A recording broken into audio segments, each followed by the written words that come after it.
Hello everyone, I am Udita Chudasama and welcome to BitOxygen Academy.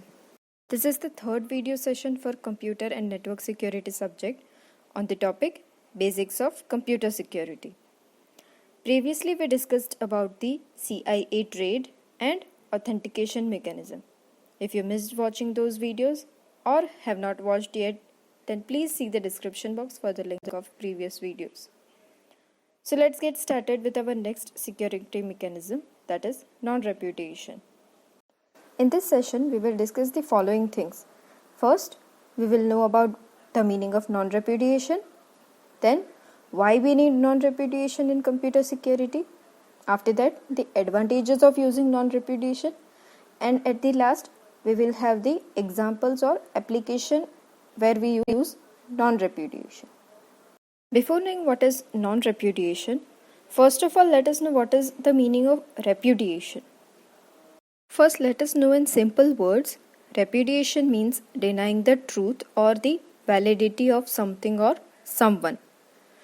So, accordingly, non-repudiation means not to deny the truth or the validity of something or someone. Non-repudiation is a mechanism to prove that an activity was performed and also prove that by whom the activity was performed.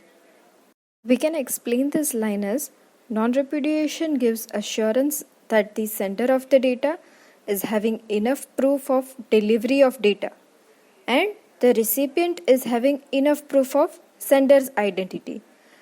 So in future, what will happen is neither sender nor receiver will be able to deny that they have not processed the data. But to achieve this, a log file has to be maintained very precisely. Non-repudiation can be defined as a situation in which sufficient evidence or proof exists to prevent an individual, whether it is a sender or a receiver, from denying that he or she has given a statement or taken an action. Okay? So now, after knowing what is non-repudiation, let us discuss on why or what are the need of using non-repudiation. Some common threats in communication without non-repudiation kept in mind includes internal attacks, man-in-the-middle attack, phishing attack or social engineering attack, and many other attacks are also possible. But all the threats are generally looking for one and the same thing, that is the signature of the data or message. Sometimes there are situations where a user sends a message and later on refuses that he had sent the message.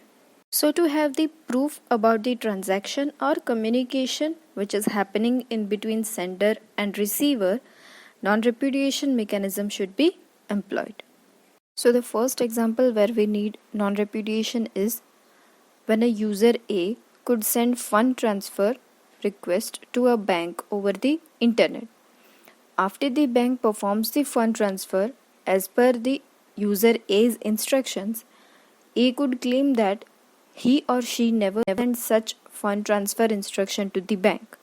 So as A denies his fund transfer instruction, the principle of non-repudiation eliminates such possibilities of denying something after having done it.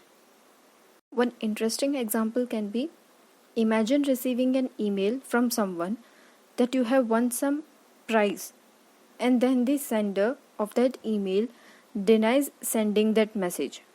Then how do you determine the truth?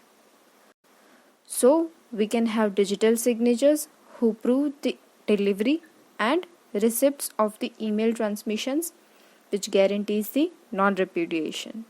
Digital signatures can offer non-repudiation for online transactions, where it is very crucial to ensure that a party or a sender in a communication cannot deny the authenticity of their signature on a document, and same thing goes for the receiver also. The advantages of non-repudiation assures that someone cannot deny something, and also by sending the biometric information and other data captured from the sender of a message at the point of transmission in the signature, the communication will be more secure. This was all about this session. Let's have some quick questions regarding this. First one is define non-repudiation. Second, state why we need non-repudiation. Third one is a true or false answer. You have to write only true or false. So the statement is digital signatures guarantee non-repudiation. Okay. So your answers are welcomed in the comment box. You can write the answers of all the questions in the comment box. So this was the discussion on non-repudiation, which is one of the security principle of computer networks. For more such videos, please do subscribe our YouTube channel and follow us on Instagram. For any queries, you can write us at info.bitoxygen@gmail.com. Stay connected to Bitoxygen Academy and thank you for watching the video.